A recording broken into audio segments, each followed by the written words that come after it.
Hello everyone, this is Jake, and this video I've made quite a few changes to my workshop, so I'm going to be showing you what I've been up to in those. The last few weeks I've been moving the shop around, and I've been doing a bit of practice work on a few bits and pieces.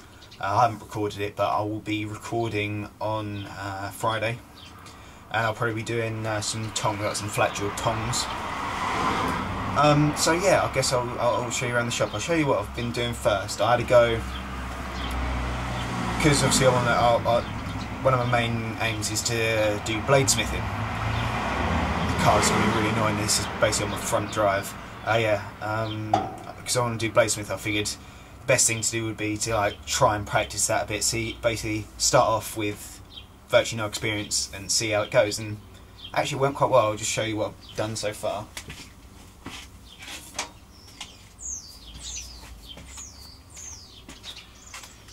This is what I've made. It's like a Bowie style knife. So at the minute, it's I forged it to shape, and then yeah, I've done the rough grinding. I've worked on the profile, worked on the bevels, and obviously cleaned off all the scale and pitting, which was quite a bit.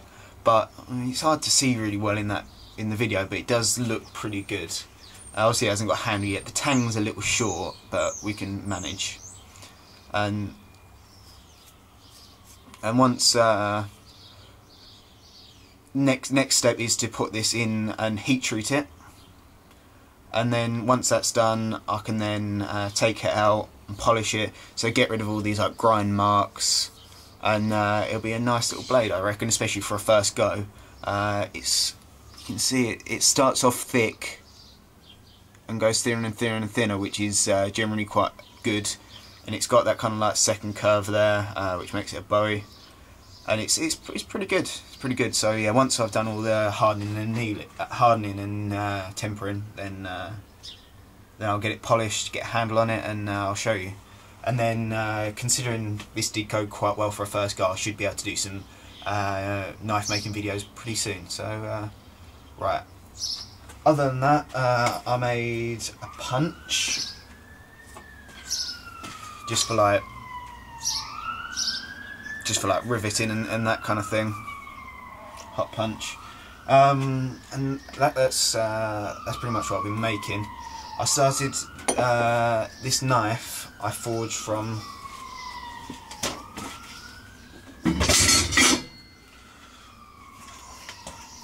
this is a ring gear for a starter motor, and I don't know exactly what steel this is, but I know for a fact that it can be hardened and tempered, because that's one of the processes this goes through in its manufacturing. So it's good steel for knife making. It's about ½ inch square, plus it's got these notches. They're quite annoying. I took most of the time for making that knife was just bashing this into a flat bit of bar because of those grooves, and you had to be very careful, because if you didn't get that flat, then you've got a hell of a lot of grinding to do later on. But as you saw, it went quite well. So I'm going to pick you up and show you the shop. First of all, before I get going, I'm going to need to get some coal. This is the stuff I've been using up until now, but I've just run out of it. It's normal house coal. It's pretty big lumps. I'm going to see about getting some coke or some coal, much smaller lumps or something. So yeah, that's going to be my job. So I guess first of all we'll take a look at the forge itself. I've made a few modifications to it. It's all the same up there. There's a lot of stuff there for burning the next time I fire it up. Basically what we've got is, rather than having the pipe coming directly down from the bottom, the tubing coming in there, which caused the ash to drop straight down and burn the tubing. What we've got is, it comes down, and I've got this was a bit awkward to do. It's like a T-piece, but it's not the right size. It's for proper piping, not this, which is scaffold piping. So basically what I did a bit of grinding, did a bit of hammering, and got this in, and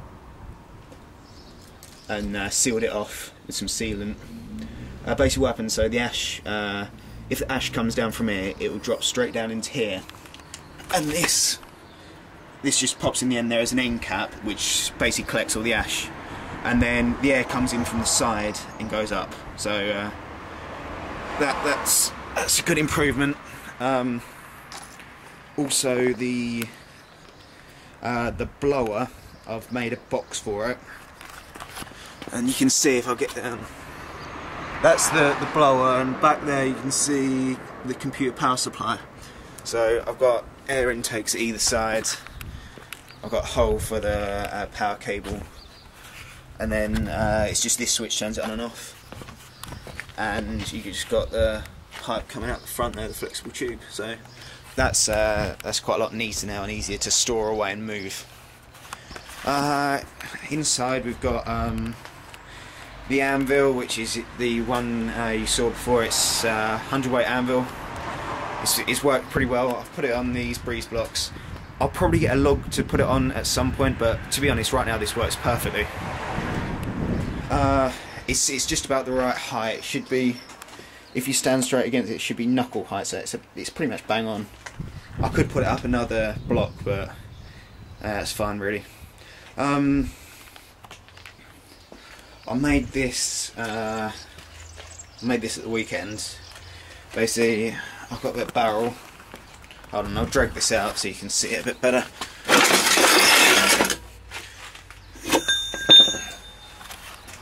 Okay, this is a heat treating forge. If you can imagine, when you heat treat a blade, you need to heat the whole length of the blade, and it all wants to reach the same temperature at the same time. With a forge like this, you got a very the air comes out here, and you got a very centralised heat. So it's hot and it heats out quickly, but it's too localised. It's not going to heat the whole blade up. So what we've got here is you got the air intake there, so that just goes in the same blower. You just pop the tube off and put it in there. And then I've used scaffold pole. I've put holes all the way along, equidistant. So basically the air will come in all the way along, and it works pretty well. It comes out nice and evenly. This is just like rudimentary fire cement, just to because otherwise you basically end up with loads of coal at the bottom there to actually get it above the blower. So that's just there to raise it up a bit. I clamped it down. I chopped up that barrel. Cut these into strips. To make like a clamp, which this goes over, it bolts through into the feet I made from the sheet from the barrel as well. So it's all made from that barrel, and yeah, just 2 bolts go through, which clamp the pole down and hold the feet on. So it's pretty good. I'll be probably using this at the weekend when I get coal. I need to get some coal. Here's the grinder. I've been using that quite a lot for this blade. You just got a rough and smooth disc on it. Now what I've been doing, you imagine you're trying to grind this. Obviously this was horrible. It was covered in scale, and it took hours of grinding to get it off. If you imagine, if you do it like this, you can end up with a bevel, it's going to be curved because of the shape of the disc. So I took the sides off, the side guards, and I've basically just been using it on the side like that. Now, to be honest, I wouldn't recommend that. Because that's not how it's designed to use, and you don't want an exploding disc. But it worked fine for this time. I'll probably get a belt grinder, which will do the job a lot nicer. Alright, yeah, over here I got this yesterday. It's a nice MIG welder. Bought it brand new. It's off of eBay, but brand new. The person bought it for a job and never used it, and we got it really cheap. It was like 125, which is brilliant. What is it? It's I don't know. It's quite high ampage. It's very powerful. We had a test run on it, gasless, yesterday, and it melted through the. If you're not careful, it will just melt straight through the metal on full power. So no, it works very well. Yeah, we need to get some argon for it, because to be honest, the gasless isn't too good. But No, it's a nice welder. Over here I've got ash here, which I just use for annealing. So if you want to heat, if you've got something, heat it up, you put it in there and it cools down nice and slowly, which anneals the blade. And then here I've got some borax for forge welding. I had to go, where is it? I had to go up making, this is it's just steel pole from like builder sites. I had to go making some tongs for it, and basically, because it's quite thin, I folded it over and forge welded it. And you can see that it's not a very good weld, but it was my first weld, so it went quite well. But that's one tong, but to be honest, it's not that good. I'm not that happy with it. So I've got over here, I've got some, I think it's 13mm square stock. I've got about 4 meters of it, so I guess I'll probably be using that to make some tongs on Friday. I've got my hammers, £2 ball peen, £1 ball peen, and that's it. And then I forged that knife using these mole grips as tongs. They actually work quite well, to be honest. And then I've got a £7 sledge. I've got my scrap metal there. I've got these ring gears, which I'm probably going to save for making blades. I think the sledgehammer will help quite a lot at drawing that out. I've got, this is a section of half shaft. I really want to try making a cross peen hammer from it. I need to make eye chisel and eye drift first for the hole, but I reckon with enough, it'll probably take me ages, but I'd really like to be able to make a hammer, and this stuff's pretty good for it. I've got this here, which I'll probably be using that for tooling. You can make a good, I might make the eye drift or eye punch out of that. Probably the eye drift and use a small one as a punch. This, I don't know what I want to do with it. It's a lawnmower blade. It's ideal for making knives and that kind of thing, but it's a little thin. Perhaps when I'm better at forge welding, I'll chop it up in two and forge weld 2 bits together, so you get twice the thickness. Other than that, I've got just some like rebar stuff. I've got a couple of kingpins. Now, these are pretty good for, these will be pretty good for making some stuff out of. But the problem with these are it's galvanised, and you really don't want to put it on the forge. So if you inhale those fumes, it can be bad news. So I think perhaps if I get my mask on and I perhaps grind it first, because I mean it's scraped off in a lot of places. So I think if I grind it down first, then I shouldn't have a problem. I'll get some advice about that.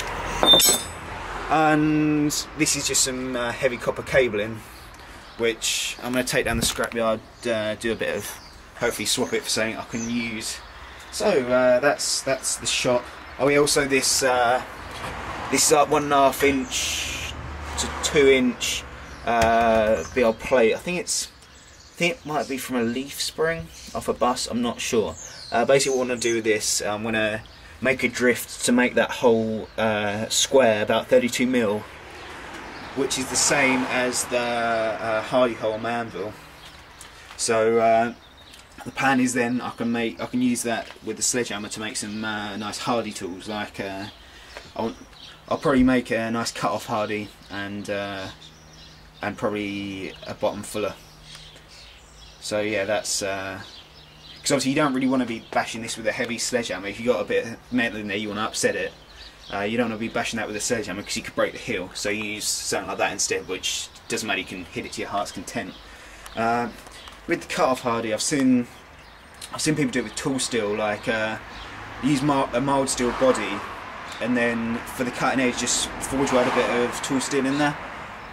I probably won't be able to do that, but because obviously it's hot cutting, I reckon if I find some high carbon steel, perhaps one of those kingpins would do it. If I find some high enough carbon steel, because you can't hit hot, it shouldn't matter anyway, whether it's whether it's really like good tool steel or if it's high carbon steel. And at the end of the day, you can always grind another edge on it. So I'll see about that. I'll get some advice on that. But yeah, so Friday I'll be making tongs and I'll make a video of that. I also want to at some point make a bracket or something like that. Because then you can have got like the twisting and like the decorative stuff, maybe even a bit of scrolling. Then I want to see about making a hammer. I'm not sure if I've quite got the manpower to do that. If I get my dad on the sledge and me with a hammer, I might be able to do it. It'll only be like a £2 hammer, but cross peen, which I really need a cross peen hammer. And then yeah, when I sort that out, I'll be looking at making some hardy tools. But right now I'm going to be keeping it simple, doing some basic stuff, just practicing, having a bit of fun. And hopefully I'll do a knife making video once I've got this one done, because this went surprisingly well for a first attempt, considering I haven't really made anything, and I mean I've hardly got any tools. So yeah, more videos coming very soon. I have one at the weekend, but I just wanted to show you this shop first, so I didn't take time out of the proper video. Okay, thanks for watching.